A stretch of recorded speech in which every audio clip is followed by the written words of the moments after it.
সুপ্রিয় দর্শক, দীপ্তকশী সংলাপ পাওয়ার্ড বাই কাজী ফার্মস এবং কো-স্পন্সর্ড বাই এয়ার মালিক সিডস, আপনাদেরকে স্বাগত জানাচ্ছি আমাদের আজকের অনুষ্ঠানে। আমরা আজকে নতুন একটি বিষয়ের অবতারণা করেছি, সেটি হচ্ছে একজন কৃষি বিজ্ঞানীকে আপনাদের সামনে এনেছি। তিনি কৃষি বিজ্ঞানী এবং কৃষক বিজ্ঞানী জনাব নূর মোহাম্মদ। অনেকগুলো ধানের জাত উদ্ভাবন করেছেন এবং মাঠ পর্যায়ে গবেষণা করে একটু ভিন্ন রকমভাবে নিজেকে উপস্থাপন করেছেন। গতানুগতিক শিক্ষাগত যোগ্যতার কোনো সনদ নেই, কিন্তু রয়েছে ধান নিয়ে নতুন নতুন উদ্ভাবনের প্রবল ইচ্ছা ও কৃতিত্ব। বিভিন্ন জাতের ধানের সংকরায়নের মাধ্যমে বেশ কয়েকটি নতুন জাতের ধান উদ্ভাবন করেছেন তিনি। বর্তমানে এই কৃষক বিজ্ঞানীর কাজ আমলে নিয়েছে বাংলাদেশ ধান গবেষণা ইনস্টিটিউটের বিজ্ঞানীরাও। এসব জাত এখন স্বীকৃতির অপেক্ষায় আছে। রাজশাহীর নূর মোহাম্মদ নামের এই ব্যক্তি মালয়েশিয়ায় কৃষক বিজ্ঞানী সম্মেলনেও ডাক পেয়েছেন। মালয়েশিয়ার পেনাং শহরে এই সম্মেলনের আয়োজন করেছে pesticide action network Asia and the Pacific. নতুন জাতের ধান উদ্ভাবনের মাধ্যমেই পার করে দিয়েছেন জীবনের বেশিরভাগ সময়। অনেক জাত উদ্ভাবন করেছেন তিনি, অনেক জাত নিয়ে গবেষণা করছেন তিনি। আমরা তাকে স্টুডিওতে আমন্ত্রণ জানিয়েছি এই বিষয় নিয়ে কথা বলার জন্য। জনাব নূর মোহাম্মদ, আপনি তো রাজশাহীর তানোর এলাকার মানুষ, একটু বরেন্দ্র এলাকার মানুষ। আপনি একটু বলেন দেখি যে কখন কিভাবে আপনি এই ধানের জাত উদ্ভাবন নিয়ে গবেষণা শুরু করলেন এবং সেটির ফলাফল কি দাঁড়ালো? বরেন্দ্র অঞ্চলে আগে খরার জন্য ধানের ভালো ফলন হতো না। সেই ধানকে রক্ষা করতেই আমি গবেষণা কাজ শুরু করি। দীর্ঘদিন সময় 2005 সালের পর থেকে বিভিন্ন গবেষণা করে আমি এই গবেষণা কাজ শুরু করি। আচ্ছা, 2005 সাল থেকে আপনি গবেষণা শুরু করলেন। জি। আপনার কাছে তো ধানের জন্য গবেষণা করতে গেলে বা ধানের জাত উদ্ভাবন করতে গেলে, নির্বাচন করতে গেলে অনেক ধান সংগ্রহ করতে হয়, অনেক জাত লাইন সংগ্রহ করতে হয়। এগুলো আপনি কোত্থেকে সংগ্রহ করলেন, কি পরিমাণ সংগ্রহ করলেন বলেন দেখি। উৎপাদন বৃদ্ধির স্বার্থে বহু জাতের ধানের জিন সংমিশ্রণ করে একটি আধুনিক উন্নত উচ্চ ফলনশীল ধান উদ্ভাবন করা হয়। আমি সেখান থেকেই এই গবেষণা কাজ শুরু করি যে এই খরাপীড়িত বরেন্দ্র অঞ্চলে কিভাবে এই খরা মোকাবেলা করে ধান উদ্ভাবন করা যায়। দীর্ঘদিন সময় সংকরায়ন ও বাছাইকরণের মাধ্যমে ধানের আউশ, আমন ও বোরো মৌসুমের অনেকগুলো কলিক সারি উদ্ভাবন করেছি। উদ্ভাবিত সারিগুলোর বৈশিষ্ট্য: গাছ মজবুত, সহজে হেলে পড়ে না, রোগ ও পোকামাকড়ের আক্রমণ প্রচলিত জাতের থেকে অনেক কম। কতগুলো লাইন আছে আপনার কাছে? আমার কাছে 200-র অধিক এই কলিক সারি। এগুলো কি সবই আমাদের বাংলাদেশের এই বিভিন্ন অঞ্চল থেকে সংগ্রহ করা জাত? জি, আমাদের বাংলাদেশের বিভিন্ন অঞ্চল থেকে এবং বাইরের দেশ থেকেও কিছু কিছু এই জান সংগ্রহ করে আমি এই গবেষণা কাজ। এই যে 2005 থেকে আপনি গবেষণা করছেন প্রায় 20 বছরেরও বেশি সময় ধরে, এবং আপনার কাছে এই যে এটা তো একটা বৈজ্ঞানিক কাজ এবং এর পেছনে তো অনেক ধরনের জ্ঞান দরকার, অনেক প্রক্রিয়া দরকার। একজন সাধারণ কৃষক হিসেবে আপনি নিজেকে কিভাবে তৈরি করলেন এই গবেষণা কাজটা করার জন্য? গবেষণা কাজটা করার জন্য আমি সর্বপ্রথমে আমার ডক্টর হেলাউদ্দিন, আমার এক ধান বিজ্ঞানী, তার কাছ থেকে আমি প্রথম এই কাজটা প্রক্রিয়াগুলো শিখছি। মানে সংকরায়নের জন্য আসলে তো একটা জটিল কাজ, আপনি কি করেন বলেন দেখি। ওই ছাদদের কাছ থেকে এইভাবে আমি শিখছি। মানে একটা ধান পুরা মাতৃ গাছটা সকালবেলা জমি থেকে উঠায় নিয়ে আসা টবে লাগানো হয় এবং এই বিকাল 3টার সময় ওই প্রত্যেকটা ধানের 1/3 কেটে দিতে হয়। কেটে দেওয়ার প্রত্যেকটা ধানের 6টা হলো পিতৃফুল, 2টা হলো মাতৃফুল। ওই বিকাল 3টার সময় 1/3 কেটে দিয়ে ওই পিতৃফুল 6টা আমরা ফরচুর দিয়ে বাহির করে নিই। বাহির করার পর গ্লোসি পেপার দিয়ে ঢেকে জিঙ্ক ক্লিপ দিয়ে আটকে রাখি। পরদিন সকালবেলা ওই পিতৃফুল মাঠে থাকে, তখন ওখান থেকে ওই ছড়া কেটে নিয়ে পানিতে বা ওই কাদামাটিতে ওই ভিজিয়ে রাখা হয় যেন রেণুগুলো শুকায় না যায়। তারপর সকাল 9টার দিকে ধানের ফুল ফোটে মাঠে, তখন ওই যে আমি যে ছড়াগুলো নিয়ে রাখছি এটার ফুল ফুটে যায়। তখন ওই ফুলের রেণুটা ওই যে আগের দিন যেটা কেটে রাখছি গ্লোভস পেপারে ঢেকে, ওই গ্লোভস পেপার খুলে তারপর ওর মধ্যে এই রেণুগুলা পলিশ করে দেওয়া হয়। এইভাবে সংকরণের কাজ করা হয়। এটা তো একদম জাস্ট একজন বিজ্ঞানী যা করেন একদম সবগুলোই তো আপনি যেগুলো করছেন তার ব্যতিক্রম কিছু দেখছি না, মানে একই রকম ভাবে তো আপনি কাজ করছেন। জি। আচ্ছা, আপনি এ পর্যন্ত কয়টি জাতকে মানে মানুষের ব্যবহারের উপযুক্ত করে বের করতে পেরেছেন? আমি 200-র অধিক কলিক শাড়ি উদ্ভাবন করছি। তার মধ্যে আমার 4-5টা শাড়ি কৃষকের মাঠে চাষ করার উপযোগী হয়েছে। এগুলোর বৈশিষ্ট্যটা কি? এগুলো হলো খরা সহনশীল, উচ্চ ফলনশীল, সরু, সুগন্ধিযুক্ত, লাল চাল, কালো চাল সহ নিরাপদ খাদ্য উৎপাদনের কাজ করে। এগুলো কি তাহলে মানে দেশের কোন কোন জায়গাতে এগুলো আপনি ট্রায়াল করেছেন বা চাষ হচ্ছে? খরা সহনশীল জাতগুলো বর্ণনা এলাকার জন্য উপযোগী এবং এই জাতগুলো প্রজননকালে 15 হতে 20 দিন সেচ বা পানি না পেলেও খরা মোকাবেলা করে ভালো ফলন দিতে। আপনি এটা পরীক্ষা করেছেন নিজে? জি, এটা পরীক্ষা করছি। আচ্ছা, আর অন্যান্য কোন জেলাতে এগুলো চলছে, মানে অন্যান্য যে জাতগুলো আপনি বলেছেন? আমার এই জাতগুলো দেশের বিভিন্ন জেলাতে, যেমন কক্সবাজার, উখিয়া উপজেলা, মাগুরা, গাজীপুর, রাজশাহীর বিভিন্ন অঞ্চলে এবং অনেক জায়গায় কৃষকরা আমার কাছ থেকে কিছু কিছু বীজ নিচ্ছে এবং তারা মাঠে চাষ করছে এবং তাদের কাছে খোঁজ নিয়েছি, তারা ভালো ফলন পেয়েছে বলে আমাকে জানিয়েছে। খুবই ভালো কথা নূর মোহাম্মদ সাহেব, আপনি খুবই চমৎকার করে একটি অসাধারণ কাজ করেছেন এবং যে অসাধারণ কাজ অন্যান্য কৃষক ভাইদেরকে উৎসাহিত করতে পারে। নূর মোহাম্মদ সাহেব এই যে কাজগুলো করছেন, এই কাজের জন্য জাতীয় আন্তর্জাতিক বিভিন্ন পর্যায়ে তার কিন্তু স্বীকৃতি মিলেছে। অনেকে অনেক রকমের কথা বলেছেন, অনেক রকমের সম্মানও দিয়েছেন। নূর মোহাম্মদ সাহেব, আপনি একটু বলবেন কিনা যে এই যে জাতগুলো আপনারা বের করলেন, এই জাতগুলো তো বিভিন্ন জায়গায় ব্যবহৃত হলো, পত্রপত্রিকাতেও আমরা দেখতে পাই অনেক রিপোর্ট এসেছে। আমরা শুনেছি সম্প্রতি আপনি বিদেশেও গিয়েছিলেন, মালয়েশিয়াতে, এরকম কৃষক বিজ্ঞানীদের একটি সম্মেলনে অংশগ্রহণ করতে। আপনি বলেন দেখি আপনার অভিজ্ঞতা কেমন, এই যে কৃষকদের উদ্ভাবনা এবং তার সাথে আপনাকে নিয়ে যাওয়া, তাদের সাথে কথা বলা, আপনার কাছে কেমন লেগেছে? হ্যাঁ, আমার কাছে খুব ভালো লেগেছে। যেহেতু আমি মালয়েশিয়াতে গেছিলাম, এখানে ওই কৃষক বিজ্ঞানী 17টা দেশের ওখানে উপস্থিত হয়েছিলেন, তাদের সাথে মত বিনিময় হয়েছে এবং তারা এত আন্তরিকতা ভালো যে আন্তরিকতা আমাকে দেখাইছে যে তাদের সঙ্গে যেন কথা বলার সময় মনে হচ্ছিল যেন তাদের সঙ্গে কতদিনের পরিচয় আছে, সম্পর্ক আছে এরকম। তো এমনি আমাদের দেশে আমাদের বিজ্ঞানীরা বা আমাদের সরকারি কর্মকর্তারা বা অন্যান্যরা আপনার সাথে কিভাবে যোগাযোগ রাখছেন বা সেটির অভিজ্ঞতাটি কীরকম? আমাদের দেশের বিজ্ঞানী এবং সাধারণ যারা মানুষ আছে এরা মোটামুটি আমার ওখানে যাচ্ছে এবং আমার গবেষণা প্লট ওনারা পরিদর্শন করেন। আপনি যে ধান কাটার সময় কি আপনি আমাদের কৃষি বিভাগের কর্মকর্তা বা বীজ প্রত্যয়ন এজেন্সি এদেরকে কি আপনি সম্পৃক্ত করেন? জি, তাদেরকেও আমার ওই ফসল কাটার সময় তাদেরকে দাওয়াত দিই এবং তাদের উপস্থিত থাকার সময় আমরা ধান কাটি এবং ওই ধানের ফলন কীরকম হলে এগুলো দেখানো হয়। এই যে বীজ আপনি উৎপাদন করছেন বা জাত আপনি উদ্ভাবন করছেন, এগুলো তো সরকারের বীজ বোর্ডের যদি অনুমোদন না পাওয়া যায় তাহলে তো আপনি এটা বিক্রি করতে পারবেন না। সেই ক্ষেত্রে আপনি কি পদক্ষেপ নিয়েছেন? সেই ক্ষেত্রে যেহেতু সরকারি গেজেট পাস করছে, একটা জাত অনুমোদনের জন্য সরকারি দরখাস্তর ফি 1000 টাকা এবং 10টা লোকেশনে ট্রায়াল হবে, প্রত্যেকটা লোকেশনে 32,000 টাকা, তাহলে 3,20,000 টাকা এই একটা করে জাতের জন্য জাতীয় বীজ বোর্ডে জমা দেওয়া লাগে। তো আমরা তো গরিব কৃষক, আমরা এত টাকা পাবো কোথায়? যার জন্য আমি এইভাবে করতে পারি নাই।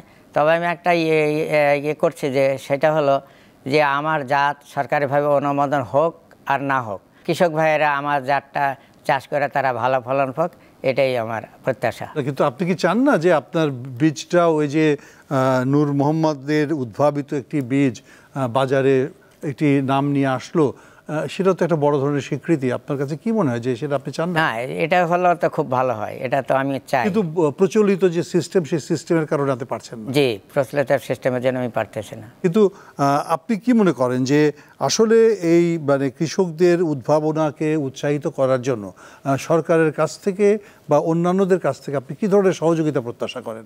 আমি প্রত্যাশা পারি যেমন বিজ্ঞানীদের বাজেট দেওয়া হয় গবেষণা করার জন্য, আমার এই কৃষক হিসাবে এই গবেষণা কাজের জন্য আমিও কিছু বাজেটের প্রত্যাশা করি। আচ্ছা, একটা কথা আপনার কাছে বলি যে আমাদের বাংলাদেশে তো অনেকেই আছেন যারা বাংলাদেশের যে উদ্ভাবিত যে ধানগুলো আছে, বাড়ি, ব্রি, বিনা, এদের যে উদ্ভাবিত জাতগুলো আছে, এখান থেকেও সিলেকশন করে আবার নতুন নতুন ভ্যারাইটি বা ব্রিড বের করার চেষ্টা করেছেন। আপনি কি সেরকম ভাবে কিছু করার চেষ্টা করেছেন নাকি নতুন করে আপনি কিছু করার চেষ্টা? আমি সেইভাবেও করছি এবং নতুন ভাবেও কিছু চেষ্টা করছি। নতুন ভাবে কিভাবে করছেন? নতুন সংকরণ মাধ্যমে বিভিন্ন জায়গা থেকে এই জার্ম প্লাজম সংগ্রহ করে, প্যারেন্ট লাইনগুলো সংগ্রহ করে আমি নিজে এগুলো নিজেই সংকরায়ন করেছেন। জি, নিজেই সংগ্রহ। অর্থাৎ দুটো কাজ করেছেন আপনি। একদিকে হচ্ছে আমাদের যে প্রচলিত জাতগুলো মাঠে আছে সেখান থেকে নির্বাচনের মাধ্যমে আপনি একটা জাত করেছেন, আবার প্যারেন্ট লাইন সংগ্রহ করে সেখান থেকে আপনি সংকরায়নের মাধ্যমে করেছেন। এখন পর্যন্ত আপনি কি ধরনের বৈশিষ্ট্য সম্পন্ন ধানের জাত বের করতে পেরেছেন? প্রচলিত জাতগুলো থেকে আমার জাতগুলো জীবনকাল কম, উচ্চ ফলনশীল, সরু। জীবনকাল কম বলতে কতদিন লাগে? মানে যে প্রচলিত জাতগুলো হলো বড় মৌসুমে 140, 50, 60 এরকম সময় লাগে, কিন্তু আমার খরা সহনশীল জাতগুলো 130 দিনে পেকে যায়। মানে আরো 10 দিন আপনি সেভ করতে পারেন। জি। আর এমনি ফলন?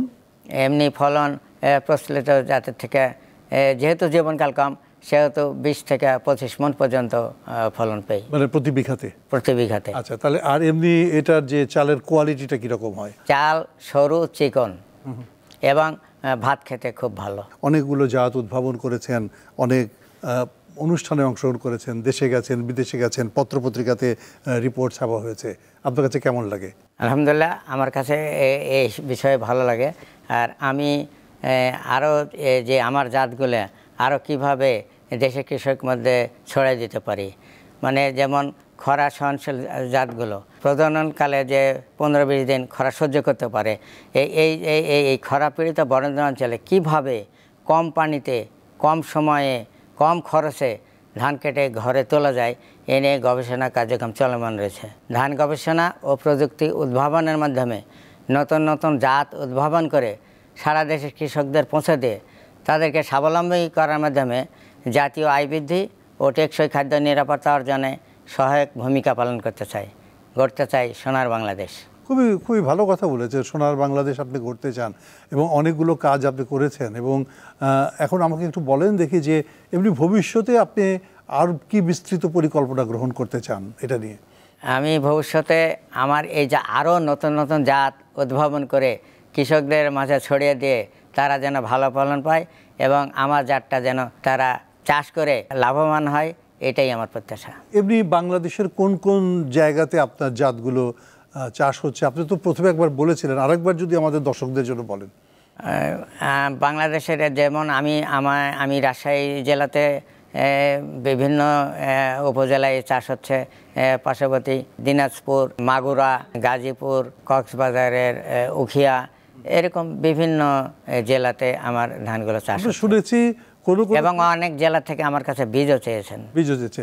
আমরা শুনেছি যে অনেক জায়গায় অনেক কৃষিবিদ বা কৃষি কর্মকর্তা বা বিশ্ববিদ্যালয়ের শিক্ষক তারাও আপনাদের কাছে বীজ চেয়েছেন বা বীজ সংগ্রহ করেছেন।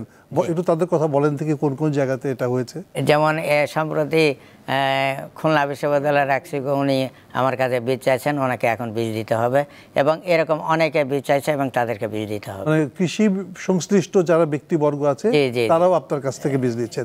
এই যে যদি আপনি অনুমোদনটি ঠিক মতো নিতে না পারেন তাহলে তো আপনার জাতটি আপনার নামে নাও থাকতে পারে, অন্য কেউ তো এটাকে নিয়ে অন্যের নামে নিবন্ধন করিয়ে দিতে পারে। তো সেই ক্ষেত্রে তো আপনার এই যে এতদিনের পরিশ্রম, এতদিনের কষ্ট, সেটাও তো বিপন্ন হতে পারে। তাহলে সেই ক্ষেত্রে আপনার কি প্রত্যাশা নাই কিছু? সেই ক্ষেত্রে সরকারের কাছে আমার এই প্রত্যাশা, আমার জাতটা যেন আমার নামেই অনুমোদন হয়। আপনার জাতটা আপনার নামে অনুমোদন হয়, কিন্তু আমি যদি এটার বীজ নিয়ে চলে যেয়ে যদি নতুন করে অনুমোদনের জন্য চেষ্টা করি, আপনি তো খবরও পাবেন না যে আপনার যাত্রী অন্য জায়গায় চলে গেল। এটাও তো হতে পারে, এটাও হতে পারে। এমনি বাংলাদেশে আপনার মতো আরও অনেক কৃষক আছেন যারা সকলেই একটু সৃজনশীল পন্থায় কাজ করতে চান, নতুন নতুন গবেষণা করতে চান, তাদের জন্য আপনার কোনো পরামর্শ আছে কিনা? হ্যাঁ, যদি কেউ যদি কোনো কৃষক যদি বা অন্য যে কেউ যদি তারা আমার কাছে এই গবেষণার কাজ শিখতে পারে, আমি যতটুকু শিখছি এবং সেটা সাধ্যমতো তাদেরকে শেখানোর জন্য চেষ্টা করব। আপনি কিন্তু শুধুমাত্র ধানের কথাই বললেন, আপনি কি ধান নিয়েই কাজ করেন, অন্য কিছু নিয়ে কাজ করেন? না, আমি অন্যান্য কাজ করি, যেমন ওই যে মাটির ক্ষয় রোধের জন্য বিভিন্ন জায়গায় এই যে বজ্রপাতে মানুষ অনেকে মারা যায়, যেহেতু আমাদের কাছে তাল গাছ, খেজুর গাছ এগুলো শেষ হয়ে গেছে, এই জন্য আমি দেশের বিভিন্ন জেলাতে এবং আমার রাজশাহী জেলার আমাদের থানায় বিভিন্ন রোডের, সরকারি রোডে, কবরস্থান, শ্মশান, এরকম জায়গাতে তাল গাছ লাগাইছে। কতগুলো তাল গাছ লাগিয়েছে? আমার তো কয়েক লক্ষ তাল গাছ লাগাইছে এরকম। আচ্ছা আচ্ছা, খুবই ভালো কথা। আর এমনি অন্যান্য সবজি বা অন্যান্য ফসল? হ্যাঁ, অন্যান্য সবজি নিয়েও আমি কিছু কাজ করছি, তবে আমার ধানের উপর সবচেয়ে বেশি, ধানের উপর আগ্রহটা বেশি। বরেন্দ্র এলাকা তো একটা সময় ছিল, আপনি একজন বয়স্ক মানুষ হিসেবে আপনি নিজেই দেখেছেন যে বরেন্দ্র এলাকা ছিল একসময় ধূসর জায়গা, ফসল সেরকম হতো না। সেচ ব্যবস্থা শুরু হওয়ার পরের থেকেই সেখানে ফসল উৎপাদন শুরু হয়েছে, আর সেখানেই আপনি কাজ করা শুরু করেছেন।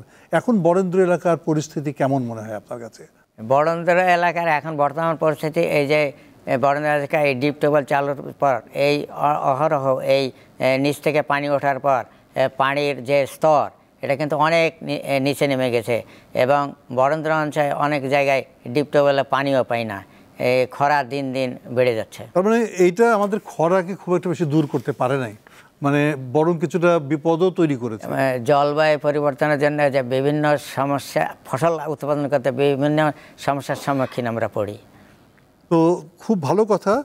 আপনি আমাদের দর্শকদের জন্য আর কিছু বলবেন কিনা, যদি নিজের থেকে কোনো কথা, হয়তো আমি আপনাকে জিজ্ঞেস করি নাই কিন্তু আপনি বলতে চান, সেরকম কোনো কথা থাকলে আপনি বলতে পারেন। আমার প্রত্যাশা এটাই, যেন আমি আরও নতুন নতুন জাত উদ্ভাবন করে কৃষকদের মাঝে ছড়িয়ে দিতে পারি, এবং তারা আমার উদ্ভাবিত জাত চাষ করে তারা যেন অর্থনৈতিকভাবে লাভবান হয়, এটাই আমার প্রত্যাশা। খুবই চমৎকার কথা নূর মোহাম্মদ।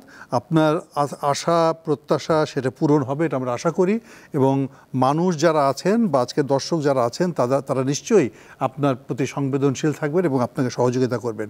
প্রিয় দর্শক, একটা কথা কিন্তু খুবই বিবেচনার দাবি রাখে, সেটা হচ্ছে একজন বিজ্ঞানী, প্রাতিষ্ঠানিক বিজ্ঞানী যারা গবেষণা করেন, তারা সরকারের প্রতিষ্ঠানের তরফ থেকে গবেষণা করেন, তাদের গবেষণার জন্য সমস্ত ব্যয়ভার সরকার বহন করেন, তারা তার জন্য সরকারি বেতন পান, এবং নিশ্চয়ই তাদের জ্ঞানও আছে, বিজ্ঞানও আছে, তাদের কাছে অনেক রকমের সুবিধাও আছে, সেগুলোকে নিয়েই কিন্তু তারা গবেষণাটি করেন, এবং ব্যক্তিগত মেধা ছাড়া তাদের কিন্তু আর কোনো কিছু খরচ করতে হয় না।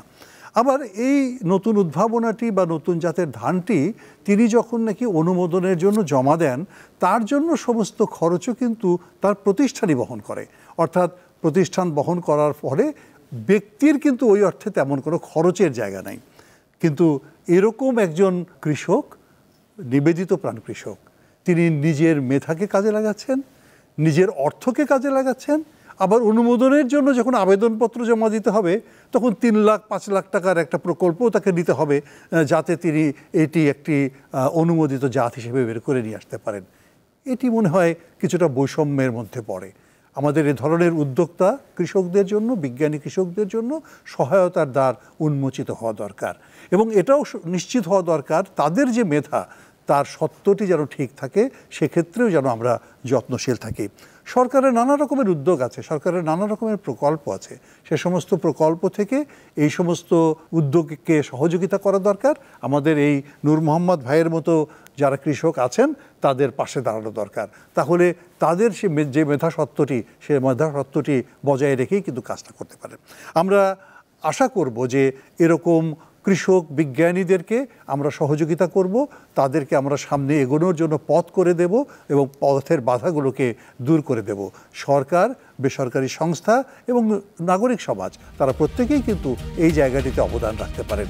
আমরা আমাদের অনুষ্ঠান শেষ করছি। আগামী সপ্তাহে আপনাদের সাথে নিশ্চয়ই দেখা হবে। দীপ্ত কৃষি সংলাপ powered by Kazi farms, co sponsored by এয়ার মালিক সিডস। আমাদের সাথেই থাকবেন। আজকেও আমাদের সাথে থাকার জন্য আপনাদেরকে ধন্যবাদ।